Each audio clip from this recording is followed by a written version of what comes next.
Assalamualaikum to our foreign guests, sa aking mga kababayan. Magandang hapon po sa inyong lahat.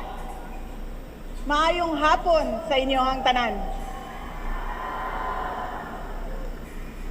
One of the most important lessons I have learned as I navigate life, and the same thing that I believe we should ponder upon as one country, united in our determination to overcome our difficulties and achieve our aspirations, is that we should commit to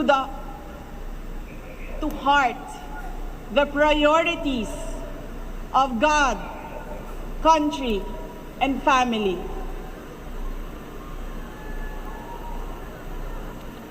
My life is a testament to the power of a God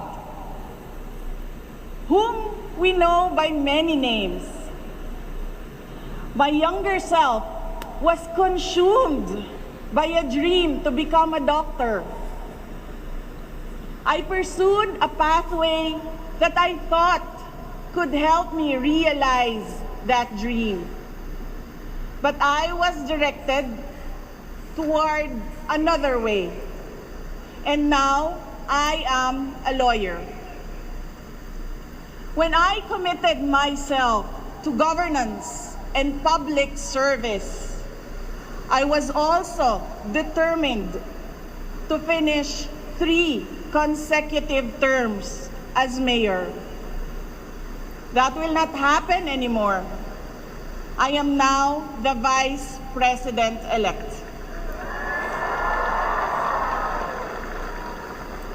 The voice of 32.2 million Filipinos was loud and clear. With the message to serve our motherland. And this message has been reiterated in my oath to consecrate myself to the service of the nation. There is a God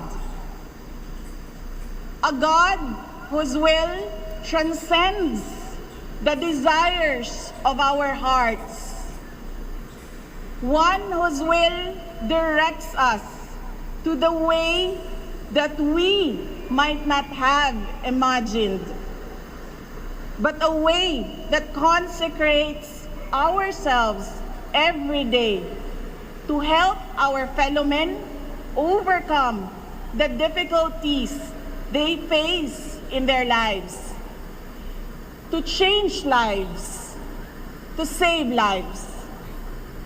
If you all take a moment to listen to the call to serve and decide to heed the call, in the same way that many are already devoting their lives as hardworking farmers and fisherfolk that ensure that there is food on our tables, dedicated health workers who help the sick, brave soldiers who fight for our country, honest and fair entrepreneurs who support our economy, patient school teachers that guide our children.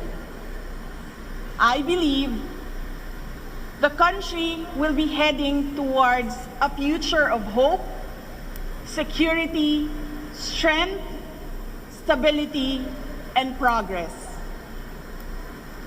Today, we celebrate the life and works of our national hero, Dr. Jose Rizal. May his memory light up the fire within us to become patriots, Rizal taught us that selflessness and sacrifice could change our country's fate and shape our children's future. The bravery of Rizal completes the fabric of our identity as Filipinos. Magkasama sana tayong bumangon bawat araw, kasabay ang nag-aalab na pangako sa ating mga puso na mahal natin at patuloy nating mamahalin ang Pilipinas hanggang tayo ay nabubuhay.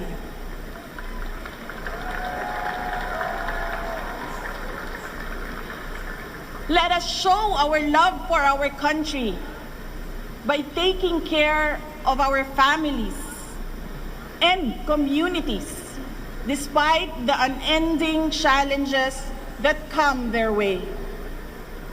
Today is Father's Day. This is a time for families. But you are here with me. Daghang salamat sa inyong pagtambong ug pagkuyog kanako niining adlaw. Happy Father's Day to all the fathers who make sure that another person is given the best of everything. Today, our children are facing a very complex future, one that is rife with conflicts and uncertainties.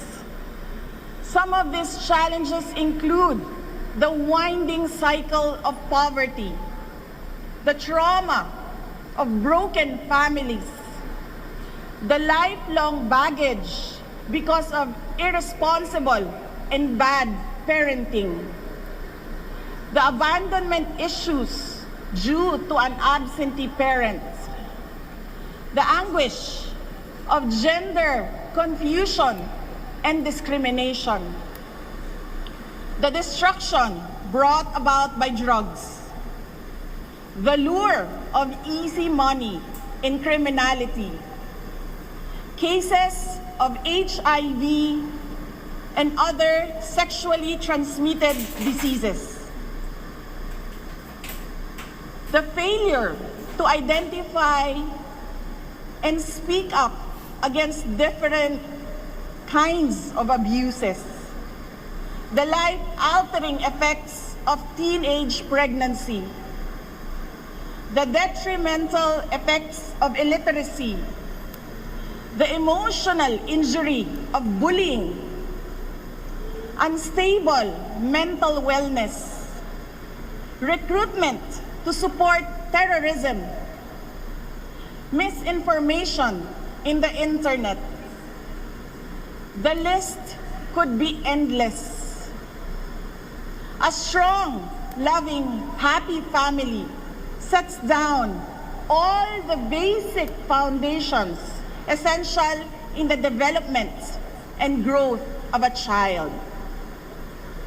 At home, parents have the duty to teach children the values of integrity, discipline, respect, and compassion for others. And we should never forget that it is the duty of each Filipino family to emphasize that education begins at home. Atong isilsil sa ilang alimpatakan nga ang maayong pamatasan, edukasyon, ug pagpaningkamot maoy magdala kanila palayo sa kinabuhi nga puno og kalisod, padulong sa maayong kinabuhi nga ilang ginahandom. We should not, as we cannot afford to squander the future of our children. The days ahead may be full of challenges, that call for us to be more united as a nation. But let me reiterate this. We can never go wrong if we are a people dedicated to honoring the will of God, to serving our country and our fellow men, and protecting the integrity of our families and the future of our children. Ako po si Inday Sara, a proud Davaoeña, very proud, a proud Mindanaon. Hindi ako ang pinakamagaling o pinakamatalinong tao sa Pilipinas at sa mundo. Ngunit walang makakatalo sa tibay ng puso ko bilang isang Pilipino. Mabuhay ang Pilipinas! Dagang salamat.